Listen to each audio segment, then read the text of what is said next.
بسم الله الرحمن الرحيم أتى أمر الله فلا تستعجلوه سبحانه وتعالى عما يشركون ينزل الملائكة بالروح من أمره على من يشاء من عباده أن أنذروا أنه لا إله إلا أنا فاتقون خلق السماوات والأرض بالحق تعالى عما يشركون خلق الإنسان من نطفة فإذا هو خصيم مبين والأنعام خلقها لكم فيها دفء ومنافع ومنها تأكلون ولكم فيها جمال حين تريحون وحين تسرحون وتحمل أثقالكم إلى بلد لم تكونوا بالغيه إلا بشق الأنفس إن ربكم لرؤوف رحيم والخيل والبغال والحمير لتركبوها وزينة ويخلق ما لا تعلمون وعلى الله قصد السبيل ومنها جائر ولو شاء لهداكم أجمعين هو الذي أنزل من السماء ماء لكم منه شراب ومنه شجر فيه تسيمون ينبت لكم به الزرع والزيتون والنخيل والأعناب ومن كل الثمرات إن في ذلك لآية لقوم يتفكرون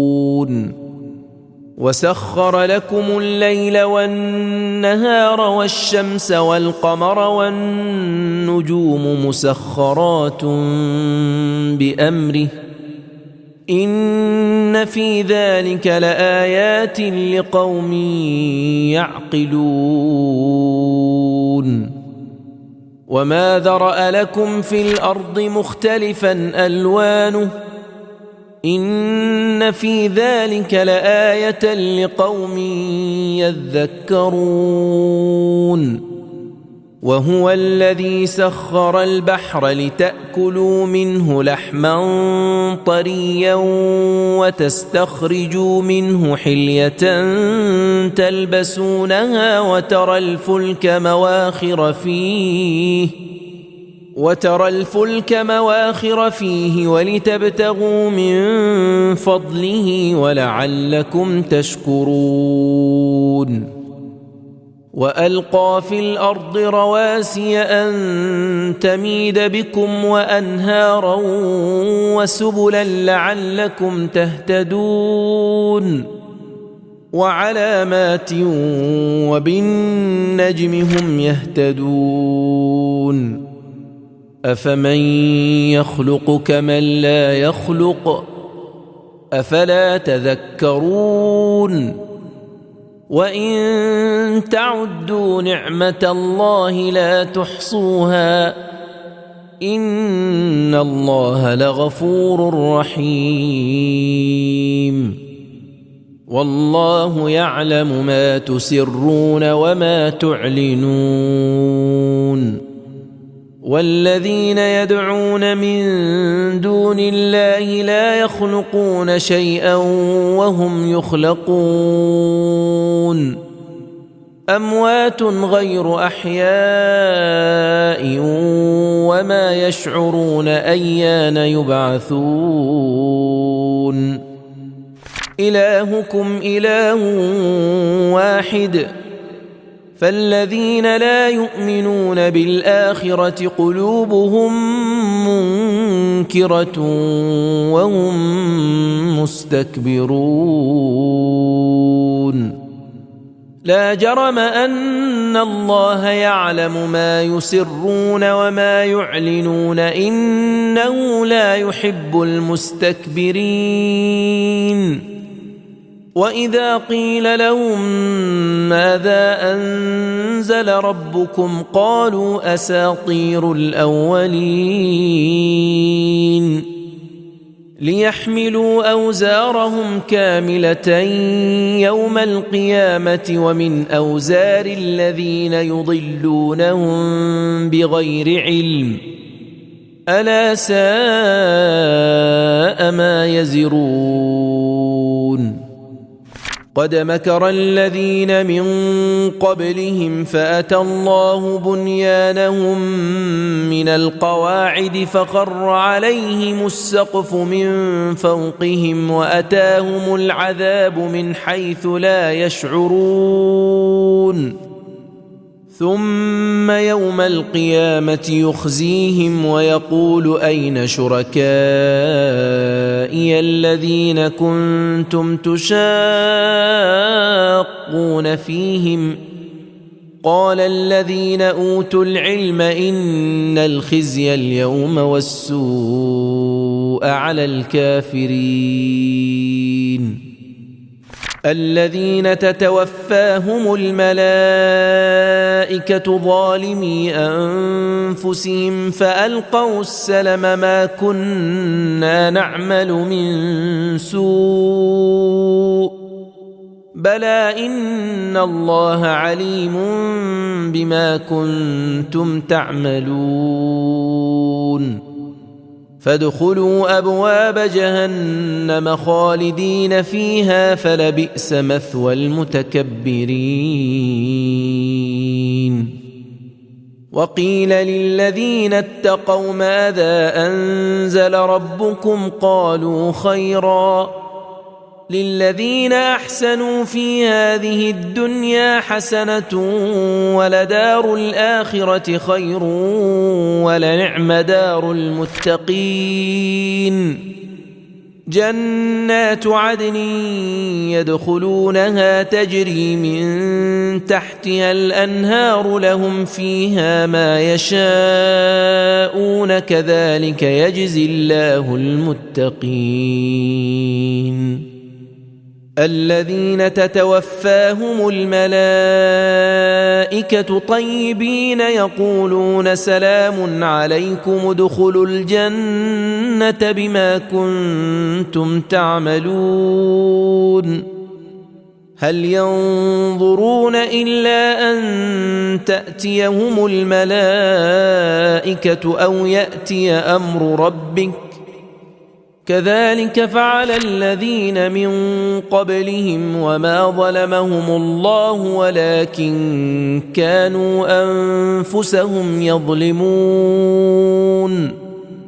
فأصابهم سيئات ما عملوا وحاق بهم ما كانوا به يستهزئون وقال الذين أشركوا لو شاء الله ما عبدنا من دونه من شيء نحن ولا آباؤنا ولا حرمنا من دونه من شيء كذلك فعل الذين من قبلهم فهل على الرسل إلا البلاغ المبين ولقد بعثنا في كل أمة رسولا أن اعبدوا الله واجتنبوا الطاغوت فمنهم من هدى الله ومنهم من حقت عليه الضلالة فسيروا في الأرض فانظروا كيف كان عاقبة المكذبين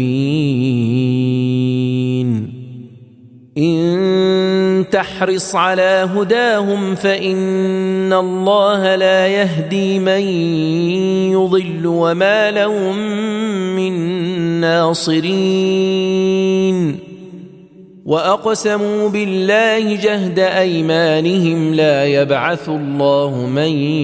يموت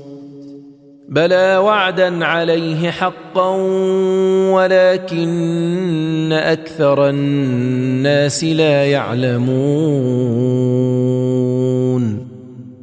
ليبين لهم الذي يختلفون فيه وليعلم الذين كفروا أنهم كانوا كاذبين إنما قولنا لشيء إذا أردناه أن نقول له كن فيكون والذين هاجروا في الله من بعد ما ظلموا لنبوئنهم في الدنيا حسنة ولأجر الآخرة أكبر لو كانوا يعلمون الذين صبروا وعلى ربهم يتوكلون وما أرسلنا من قبلك إلا رجالا نوحي إليهم فاسألوا أهل الذكر إن كنتم لا تعلمون بالبينات والزبر وأنزلنا إليك الذكر لتبين للناس ما نزل إليهم ولعلهم يتفكرون أفأمن الذين مكروا السيئات أن يخسف الله بهم الأرض أو يأتيهم العذاب من حيث لا يشعرون أو يأخذهم في تقلبهم فما هم بمعجزين أو يأخذهم على تخوف فإن ربكم لرؤوف رحيم أولم يروا إلى ما خلق الله من شيء يتفيأ ظلاله عن اليمين والشمائل سجدا لله وهم داخرون ولله يسجد ما في السماوات وما في الأرض من دابة والملائكة وهم لا يستكبرون يخافون ربهم من فوقهم ويفعلون ما يؤمرون وقال الله لا تتخذوا إلهين اثنين إنما هو إله واحد فإياي فارهبون وله ما في السماوات والأرض وله الدين واصبا أفغير الله تتقون وما بكم من نعمة فمن الله ثم إذا مسكم الضر فإليه تجأرون ثم إذا كشف الضر عنكم إذا فريق منكم بربهم يشركون ليكفروا بما آتيناهم فتمتعوا فسوف تعلمون ويجعلون لما لا يعلمون نصيبا مما رزقناهم تالله لتسألن عما كنتم تفترون ويجعلون لله البنات سبحانه ولهم ما يشتهون وإذا بشر أحدهم بالأنثى ظل وجهه مسودا وهو كظيم يتوارى من القوم من سوء ما بشر به أيمسكه على هون أم يدسه في التراب ألا ساء ما يحكمون للذين لا يؤمنون بالآخرة مثل السوء ولله المثل الأعلى وهو العزيز الحكيم ولو يؤاخذ الله الناس بظلمهم ما ترك عليها من دابة ولكن يؤخرهم إلى أجل مسمى فإذا جاء أجلهم لا يستأخرون ساعة ولا يستقدمون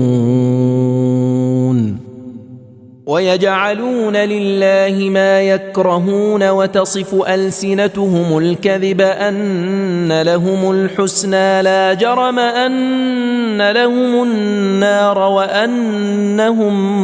مفرطون تالله لقد أرسلنا إلى من قبلك فزين لهم الشيطان أعمالهم فهو وليهم اليوم ولهم عذاب أليم وما أنزلنا عليك الكتاب إلا لتبين لهم الذي اختلفوا فيه وهدى ورحمة لقوم يؤمنون والله أنزل من السماء ماء فأحيا به الأرض بعد موتها إن في ذلك لآية لقوم يسمعون وإن لكم في الأنعام لعبرة نسقيكم مما في بطونه من بين فرث ودم لبنا خالصا سائغا للشاربين ومن ثمرات النخيل والأعناب تتخذون منه سكرا ورزقا حسنا إن في ذلك لآية لقوم يعقلون وأوحى ربك إلى النحل أن اتخذي من الجبال بيوتا ومن الشجر ومما يعرشون ثم كلي من كل الثمرات فاسلكي سبل ربك ذللا يخرج من بطونها شراب مختلف ألوانه فيه شفاء للناس إن في ذلك لآية لقوم يتفكرون والله خلقكم ثم يتوفاكم ومنكم من يرد إلى أرذل العمر لكي لا يعلم بعد علم شيئا إن الله عليم قدير والله فضل بعضكم على بعض في الرزق فما الذين فضلوا براد رزقهم على ما ملكت أيمانهم فهم فيه سواء أفبنعمة الله يجحدون والله جعل لكم من أنفسكم أزواجا وجعل لكم من أزواجكم بنين وحفدة ورزقكم من الطيبات أفبالباطل يؤمنون وبنعمة الله هم يكفرون ويعبدون من دون الله ما لا يملك لهم رزقا من السماوات والأرض شيئا ولا يستطيعون فلا تضربوا لله الأمثال إن الله يعلم وأنتم لا تعلمون ضرب الله مثلا عبدا مملوكا لا يقدر على شيء ومن رزقناه منا رزقا حسنا فهو ينفق منه سرا وجهرا هل يستوون الحمد لله بل أكثرهم لا يعلمون. وضرب الله مثلا الرجلين أحدهما أبكم لا يقدر على شيء وهو كل على مولاه أينما يوجهه لا يأت بخير هل يستوي هو ومن يأمر بالعدل وهو على صراط مستقيم. ولله غيب السماوات والأرض وما أمر الساعة إلا كلمح البصر أو هو أقرب إن الله على كل شيء قدير. والله أخرجكم من بطون أمهاتكم لا تعلمون شيئا وجعل لكم السمع والأبصار والأفئدة لعلكم تشكرون. ألم يروا إلى الطير مسخرات في جو السماء ما يمسكهن إلا الله إن في ذلك لآيات لقوم يؤمنون. والله جعل لكم من بيوتكم سكنا وجعل لكم من جلود الأنعام بيوتا تستخفونها يوم ظعنكم ويوم إقامتكم ومن أصوافها وأوبارها وأشعارها أثاثا ومتاعا إلى حين. والله جعل لكم مما خلق ظلالا وجعل لكم من الجبال أكنانا وجعل لكم سرابيل تقيكم الحر وسرابيل تقيكم بأسكم كذلك يتم نعمته عليكم لعلكم تسلمون. فإن تولوا فإنما عليك البلاغ المبين. يعرفون نعمة الله ثم ينكرونها وأكثرهم الكافرون. ويوم نبعث من كل أمة شهيدا ثم لا يؤذن للذين كفروا ولا هم يستعتبون. وإذا رأى الذين ظلموا العذاب فلا يخفف عنهم ولا هم ينظرون. وإذا رأى الذين أشركوا شركاءهم قالوا ربنا هؤلاء شركاؤنا الذين كنا ندعو من دونك فألقوا إليهم القول إنكم لكاذبون. وألقوا إلى الله يومئذ السلم وضل عنهم ما كانوا يفترون. الذين كفروا وصدوا عن سبيل الله زدناهم عذابا فوق العذاب بما كانوا يفسدون. ويوم نبعث في كل أمة شهيدا عليهم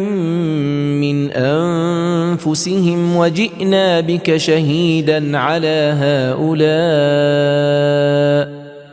ونزلنا عليك الكتاب تبيانا لكل شيء وهدى ورحمة وبشرى للمسلمين. إن الله يأمر بالعدل والإحسان وإيتاء ذي القربى وينهى عن الفحشاء والمنكر والبغي يعظكم لعلكم تذكرون. وأوفوا بعهد الله إذا عاهدتم ولا تنقضوا الأيمان بعد توكيدها وقد جعلتم الله عليكم كفيلا إن الله يعلم ما تفعلون ولا تكونوا كالتي نقضت غزلها من بعد قوة أنكاثا تتخذون أيمانكم دخلا بينكم أن تكون أمة هي أربى من أمة إنما يبلوكم الله به وليبينن لكم يوم القيامة ما كنتم فيه تختلفون ولو شاء الله لجعلكم أمة واحدة ولكن يضل من يشاء ويهدي من يشاء ولتسألن عما كنتم تعملون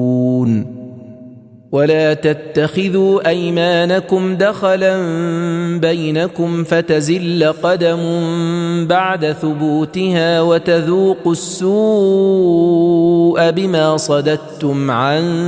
سبيل الله ولكم عذاب عظيم ولا تشتروا بعهد الله ثمنا قليلا إنما عند الله هو خير لكم إن كنتم تعلمون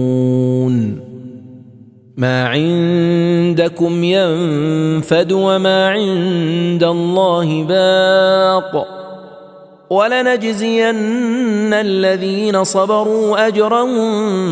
بأحسن ما كانوا يعملون من عمل صالحا من ذكر أو أنثى وهو مؤمن فلنحيينه حياة طيبة ولنجزينهم أجرهم بأحسن ما كانوا يعملون فإذا قرأت القرآن فاستعذ بالله من الشيطان الرجيم إنه ليس له سلطان على الذين آمنوا وعلى ربهم يتوكلون إنما سلطانه على الذين يتولونه والذين هم به مشركون وإذا بدلنا آية مكان آية والله أعلم بما ينزل قالوا إنما أنت مفتر بل أكثرهم لا يعلمون قل نزله روح القدس من ربك بالحق ليثبت الذين آمنوا وهدى وبشرى للمسلمين ولقد نعلم أنهم يقولون إنما يعلمه بشر لسان الذي يلحدون إليه أعجمي وهذا لسان عربي مبين إن الذين لا يؤمنون بآيات الله لا يهديهم الله ولهم عذاب أليم إنما يفتري الكذب الذين لا يؤمنون بآيات الله وأولئك هم الكاذبون من كفر بالله من بعد إيمانه إلا من أكره وقلبه مطمئن بالإيمان ولكن من شرح بالكفر صدرا فعليهم غضب من الله ولهم عذاب عظيم ذلك بأنهم استحبوا الحياة الدنيا على الآخرة وأن الله لا يهدي القوم الكافرين. أولئك الذين طبع الله على قلوبهم وسمعهم وأبصارهم وأولئك هم الغافلون. لا جرم أنهم في الآخرة هم الخاسرون. ثم إن ربك للذين هاجروا من بعد ما فتنوا ثم جاهدوا وصبروا إن ربك من بعدها لغفور رحيم. يوم تأتي كل نفس تجادل عن نفسها وتوفى كل نفس ما عملت وهم لا يظلمون. وضرب الله مثلا قرية كانت آمنة مطمئنة يأتيها رزقها رغدا من كل مكان فكفرت بأنعم الله فأذاقها الله لباس الجوع والخوف بما كانوا يصنعون. ولقد جاءهم رسول منهم فكذبوه فأخذهم العذاب وهم ظالمون. فكلوا مما رزقكم الله حلالا طيبا واشكروا نعمة الله إن كنتم إياه تعبدون. إنما حرم عليكم الميتة والدم ولحم الخنزير وما أهل لغير الله به فمن اضطر غير باغ ولا عاد فإن الله غفور رحيم. ولا تقولوا لما تصف ألسنتكم الكذب هذا حلال وهذا حرام لتفتروا على الله الكذب إن الذين يفترون على الله الكذب لا يفلحون. متاع قليل ولهم عذاب أليم. وعلى الذين هادوا حرمنا ما قصصنا عليك من قبل وما ظلمناهم ولكن كانوا أنفسهم يظلمون. ثم إن ربك للذين عملوا السوء بجهالة ثم تابوا من بعد ذلك وأصلحوا إن ربك من بعدها لغفور رحيم. إن إبراهيم كان أمة قانتا لله حنيفا ولم يك من المشركين. شاكرا لأنعمه اجتباه وهداه إلى صراط مستقيم. وآتيناه في الدنيا حسنة وإنه في الآخرة لمن الصالحين. ثم أوحينا إليك أن اتبع ملة إبراهيم حنيفا وما كان من المشركين. إنما جعل السبت على الذين اختلفوا فيه وإن ربك ليحكم بينهم يوم القيامة فيما كانوا فيه يختلفون. ادع إلى سبيل ربك بالحكمة والموعظة الحسنة وجادلهم بالتي هي أحسن إن ربك هو أعلم بمن ضل عن سبيله وهو أعلم بالمهتدين. وإن عاقبتم فعاقبوا بمثل ما عوقبتم به ولئن صبرتم لهو خير للصابرين واصبر وما صبرك إلا بالله ولا تحزن عليهم ولا تك في ضيق مما يمكرون إن الله مع الذين اتقوا والذين هم محسنون